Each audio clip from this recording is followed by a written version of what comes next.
கடல் நடுவே வீழ்ந்த சதுர்வேதம் தன்னை காப்பதற்கே கொண்ட அவதாரம் மச்ச அவதாரம்.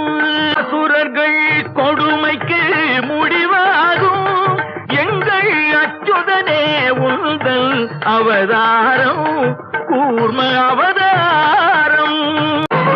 மாவலி சிரம் தன்னில் கால் வைத்து இந்த மண்ணும் விண்ணும் அளந்த அவதாரம் வாமன அவதாரம்.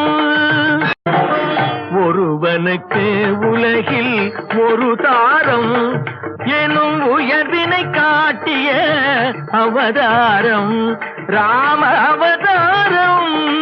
அரசு முறை வழி நெறி காக்க நீ அடைந்தது இன்னொரு அவதாரம் கண்ணன் அவதாரம்.